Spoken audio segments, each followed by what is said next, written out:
And what's going on, everybody? Remy here from Therealdealplays, and welcome back to my second review for Alicization. Today we're covering episode 6.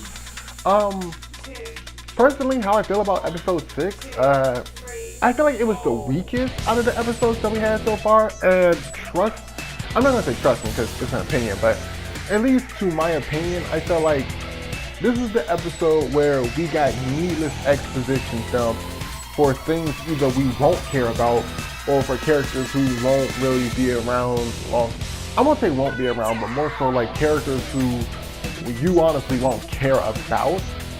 But anyways, let's get into the actual episode before I start rambling. So the actual episode kicks off where episode 5 ended. And episode 5 ending where Asuna is talking or confronting Kyoka, that's his name. I don't know why I said Kyoka. She's confronting Kyoka, and she's pretty much like, now where's Kirito? What's going on with him? Da, da, da, da. She's asking questions that's pretty much, like guaranteeing his safety. And we get the exposition of like basically, oh, Kirito's okay, he's fine. The damage he sustained during the attack from Red-Eyed Zaza damaged his brain, and we're like the only people with the technology to actually get his brain functioning again, which, alright, fine, we knew this from episode 5, right? We knew this from episode 5 that was like, okay, that's the whole plan, right? You guys took him to, get him back together. So it keeps going, and this is where it sort of gets weird, but it doesn't. So he's explaining the whole program, that the reason that they're doing this is that they're trying to recreate or create AIs, right? And it explains 2 methods of doing it. Kyoka is pretty much like, okay, so one method is like where we take an AI, we create an AI, and we pretty much teach it everything, right? And that works, but the problem is what happens when an AI comes across a scenario it's never been in before. It tends to bug out, it tends to lose control, and then eventually it just doesn't work, right? Kyoka, she's pretty much like, okay, so that's one way, like just teaching AI. Just teaching AI, just give it intelligence, teach it things, and then what happens when it runs across a new problem? Well, it fucks up. Then we get to the second part, and it's like, okay, here's another way to do it. Instead, take an AI and treat it like a child. From birth, raise it so it can become, a more mature and thought out AI that can actually plan through scenarios that you've never been in versus just being like, okay, well, this new shit is happening. I don't know how to handle that. We all fuck, right? Something like that. And they go on to express like, okay, so like Kirito, he's not the first person to have actually been, obviously he's not the first person to be a tester for the STL. Instead, there was like, there were 16 people who actually had started off in there, and then give it some time. In that world, they ended up having kids, and then generation after generation, which then leads to Kirito's generation. So he was like, about sometime in our world, I forgot how long he said, but Kyoka's like sometime in our world, which is like 480 years their time, basically somewhat, if not like 20 years before, Kirito and Yujo came. And they're like, oh yeah, well, they've been creating generation after generation in this world for so long, and the whole point of it is we're doing it so that way, we can raise these AIs from childhood to adulthood, right? But then they keep going, and they're like, but one thing we didn't calculate for was that a place known as the, what was it called? The Axiom? That's what it's called, the Axiom. It took me a second. The Axiom Church. They were like, the Axiom Church ended up creating something known as the Taboo Index, which was pretty much like laws that like nobody would break, right? Like, don't kill. And he was like, remember, these AIs, they're pretty much like taking, ideas that we had in the real world and putting them in their world. So it's like, all right, so they put in the law, don't kill. Look how many people in the real world follow that rule or violate that rule. But then you go to this other world and it's like, they follow that rule to a T, right? So they did a test. It was like, okay, so the test is, what happens when an AI breaks one of the rules for, the taboo index, which was Alice. If you remember in the first episode, I really forgot, I feel like going back.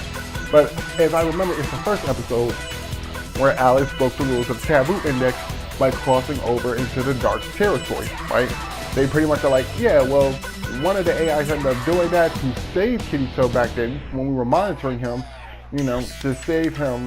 It was, what was it, to save him or something like that? I can't remember how they put it, but it was like, basically she broke the rules. She broke the rules, she fell over, and she went into the dark territory, in which they was like, well, okay, well, we gotta kill her, like, she broke the rules, right? So then also the calls them out is pretty much like, okay, so basically what you're saying is that, oh, well, you're training AIs to kill, essentially. In a world where they never would have killed, why would you train them to kill? And which Kyoka is like, well, warfare, it's that simple. Like pretty much that's the only reason you can give. So it's like, what other reason is there besides trying to create Skynet? It's like, we're training them for warfare. We're pretty much going out of our way to be like, oh, hey, well, let's train these AIs to go to war. And Asuna calls him out. She's saying, but you didn't talk to Kirito about this.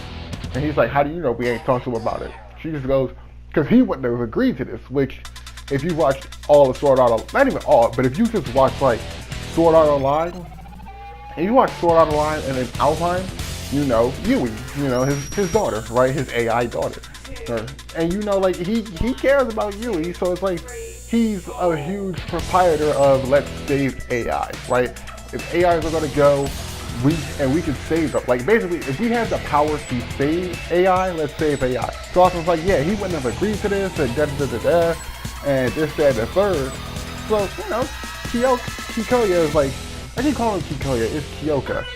Kyoka is pretty much just like, yeah, well, I'm still going through with the plan, so what you gonna do about it? I'm like, huh? Like, what the fuck are you really gonna do about it? Eventually, Asuna starts talking to Sinon and everyone else back in Alfheim and pretty much updating them. And she's like, yeah, well, we're going to go see, you know, they're going to let me go see Kirito while he's in the machine and da-da-da-da. And they said, like, he's still alive and that he's still well. And so on and so forth, right?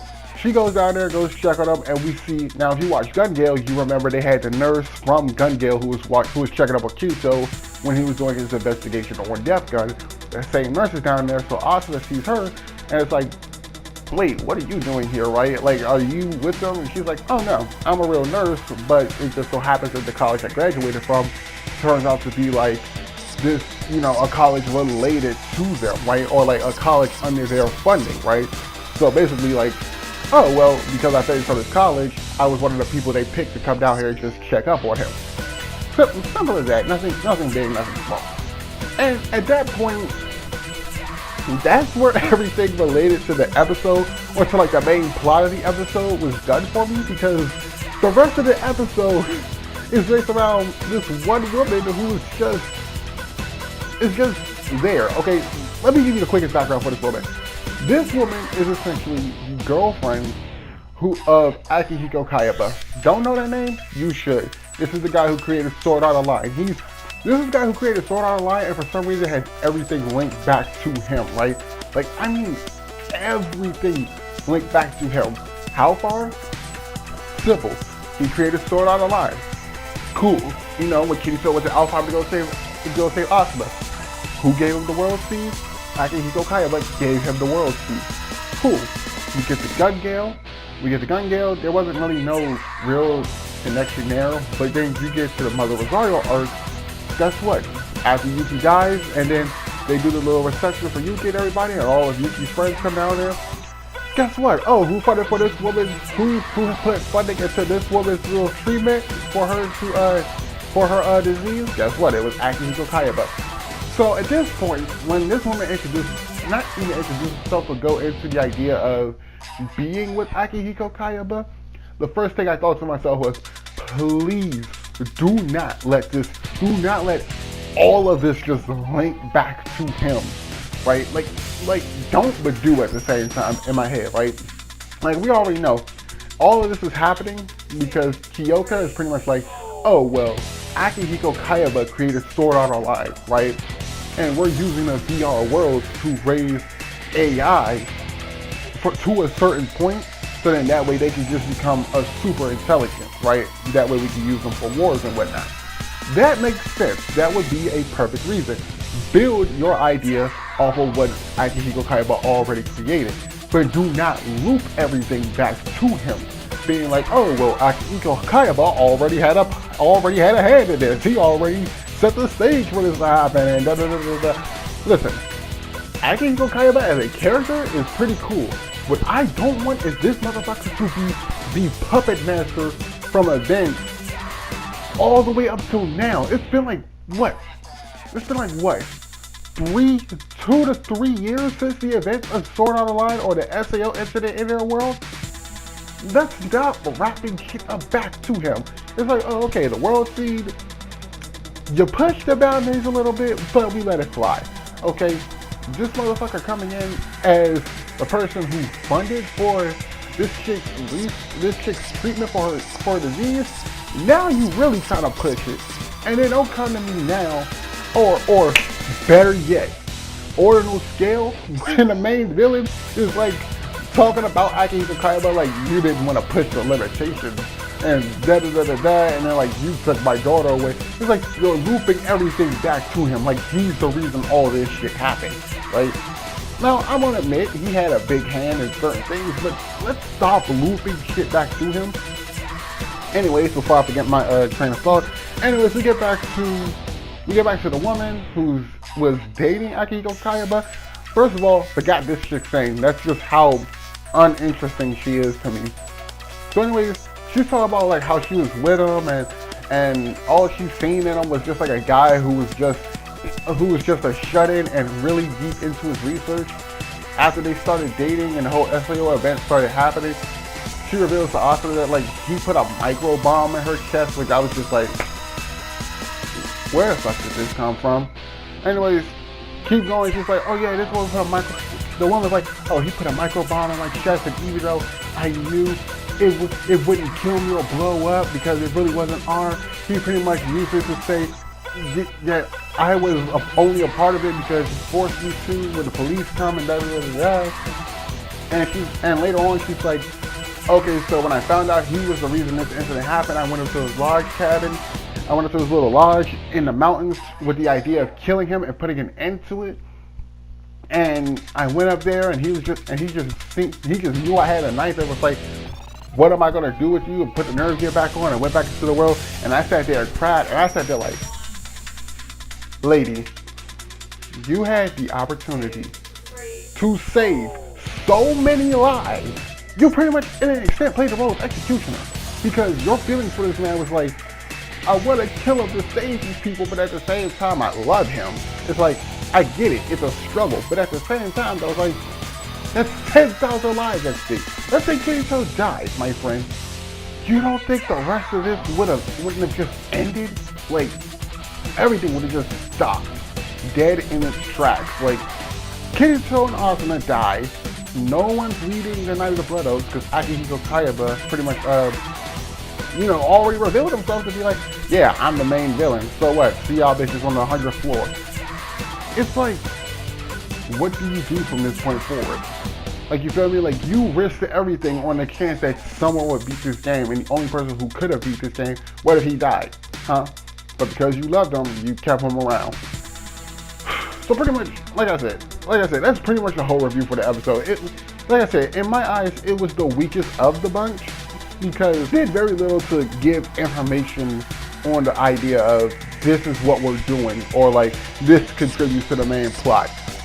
Instead, it was a lot more of just, oh, here's like, let's say 10 minutes, let's say like 8 to 10 minutes of stuff related to the plot, and then here's everything else related to this one woman who dated Akihiko Kaiba. And it's like, I don't even care for this bitch. This bitch was just a pawn to Asuna. Like, oh my goodness. Like I said, here's hoping that the next episode actually gives us back into following Kirito and Yujiro, because as of right now, I like episode 5 when they did that little info dump, but episode 6, at least in episode 5, the info dump was related to the story of, okay, we're trying to find Kirito, where is Kirito? Basically, it was the outside look. It was looking from the outside of everything that was going on after the event of episode 1, from Asuna point of view, compared to oh, well, here's episode 6, and it's like, all we're doing is finding out about this woman who dated Akihiko Kaiba, which I don't give a shit about, and I'm pretty sure people who watch this episode don't give a shit about. So yeah, like I said, that's just my review for SAO episode 6. Wasn't the strongest one for me, but wasn't the strongest episode for me out of the bunch, but it is what it is. It's up in the air. So yeah, if you guys did enjoy this video, why don't you go ahead, like, comment, and subscribe. With that being said, I will see you all in the next video. Dos Dominion.